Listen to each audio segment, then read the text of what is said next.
Jeremiah 31 verse 3 to 4, the Lord appeared to us in the past, saying, I have loved you with an everlasting love.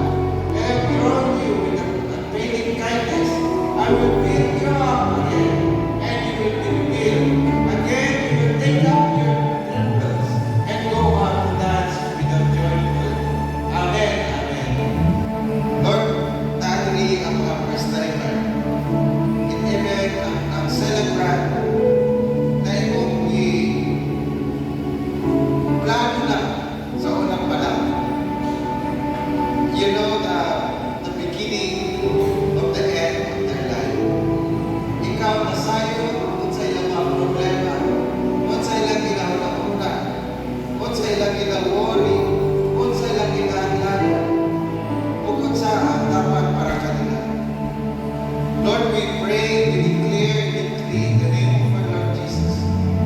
You're the God who answers your prayer.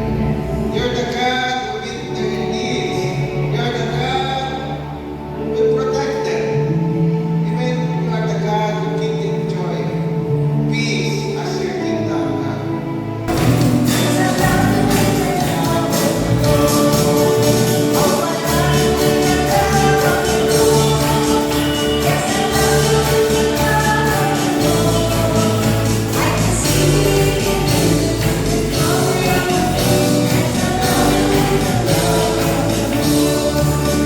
In your hearts, Amen. So this morning, as we sing this song, I can sing of your love forever. Let us reflect on this song. And as we sing this song, we are singing this to God. Amen. I'm happy to be in the truth, and I will daily lift my hands. For I will always sing, oh, when your love came down. I can sing of your love forever. I can sing of your love forever. I can sing. The leaders and the barangay leaders na mawala na yung corruption sa industry, na magkaroon ng unity ng ating government, na maging prosperous ang atong nasod, para affected na tanan kung mag-prosper ang Pilipinas, maging prosper na tanan. So kailangan nato ihampo ang atong nasod, ang atong government. Dili itong sige lang tag panaway, sige lang tag reklamo, kundi atong ihampo ang atong mga leader, labi na atong mga president, vice president, ang mga senators, atong sa barangay leaders na magkaiusap para sa atong kalambuan. Matod ka sa verse o pagbabasa mo ulit 2 Corinthians chapter 9 verse 7 nag-ainugri ang tagsa-tagsa ingon sa ginatuyo sa iyang kasing-kasing dili nga adunay kasubo bisan ka sa mga kinahanglan kay dili gugma sa Dios ang pumalakaang mga malipayon. Thank you, Lord.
Lord Jesus. Let our hearts be, Lord, like fertile soil, that whenever we hear your word, O God, will be like a seed planted, O God, that will grow, that will bear fruits, and fruit that will last, O God. Salamat, Ginoo, sa imong pagabuhaton karong buntaga, in Jesus' name. Amen and amen.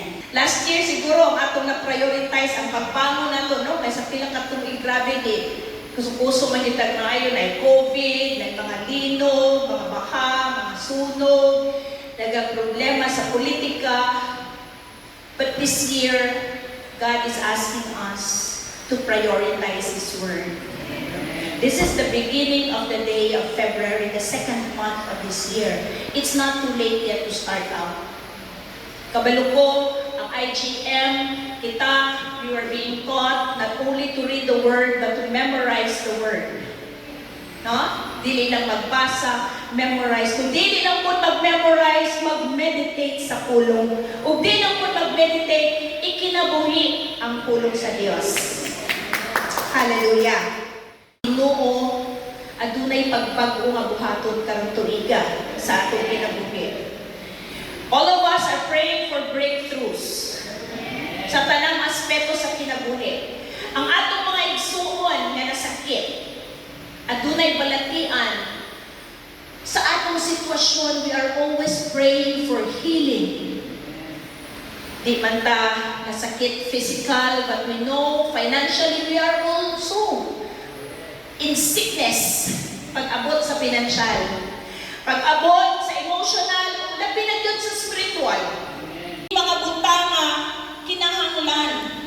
Dili lang nato basahon, dili lang ta mo agree, but we have to meditate on it and live with it. Walk with it. Walking in the Spirit, mo na ginaingon. So di ta katarong ampo o di ta kabalo sa Bible. Kaya unsa may pagkailan ni mo niya? Kung masakiton ka, may ka, Lord, ayaw halang ko, Lord, maluoy ka lang ko. Dili matarong ang Ginoo, anak nga pag-ampo.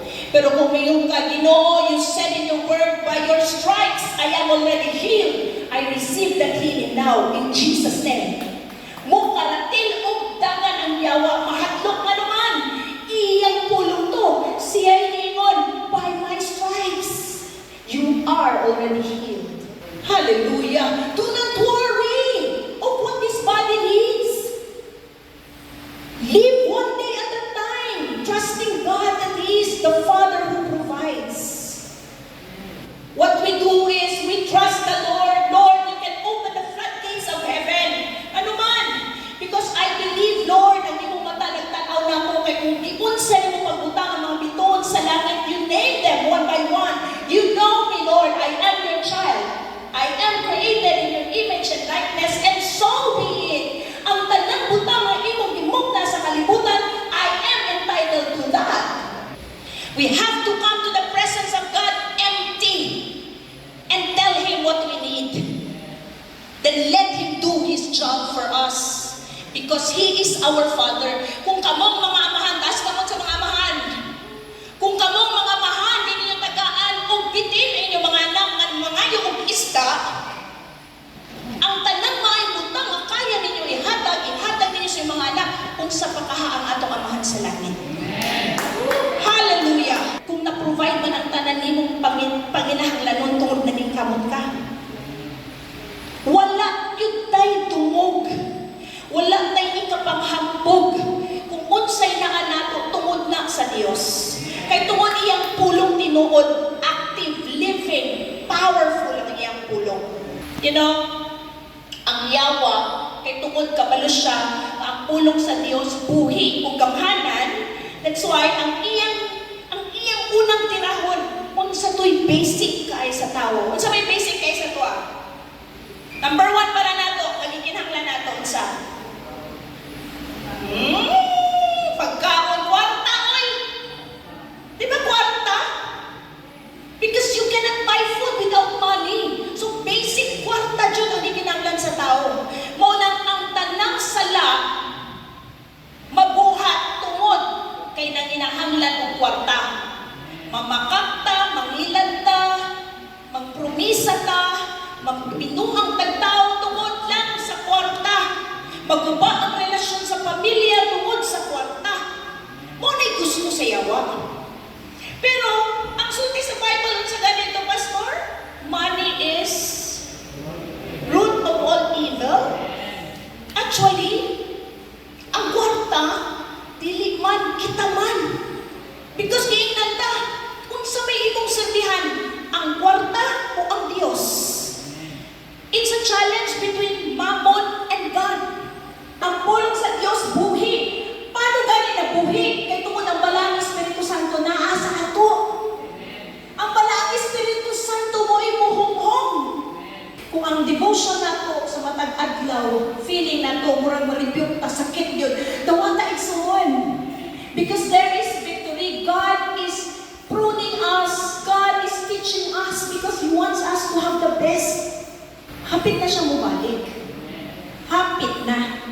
So we will not waste our time with things nga dili langit nun. Mga butang nga dili eternal. Kada mga butang nga good for 1 day, 2 days na kalipay lang. We settle on the things that are heavenly. Butang nga langit nun. Tika mo tanaw sa tao, mo tanaw ta sa balaang Espiritu Santo nga naman, ang pastor nga tinuod sa simbahan mao ang Holy Spirit. Kami mga pastor, nagapagamit lang ni sa Ginoo.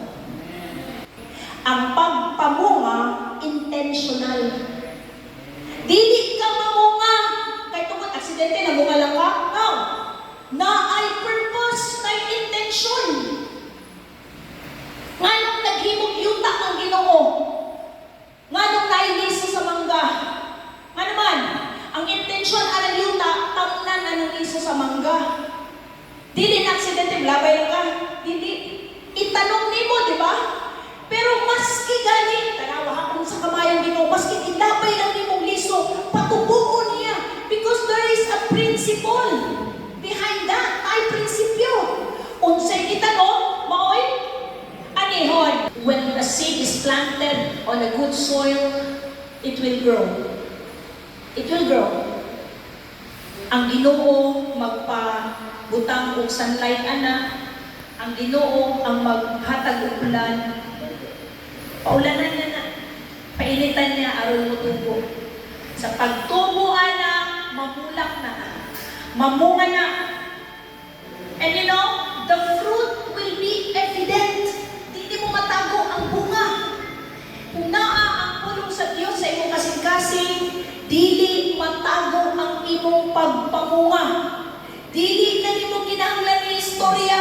Kaya ang tao mo tanaw nimo makita nga buhi ang pulong sa Diyos sa imong kinabuhi. Hallelujah. Seated on the throne, crown you now with many crowns. You reign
you want us, Lord, to be with you in heaven. And as we declare in the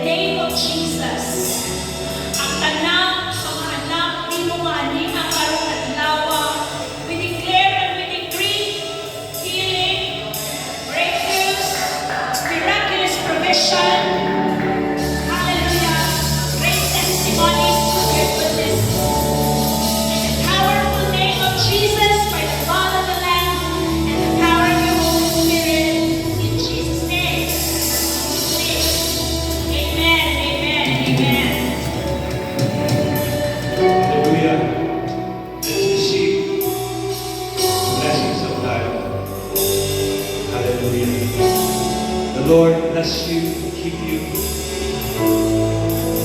The Lord make his face shine on you and be gracious to you. The Lord turn his face towards you and give you peace.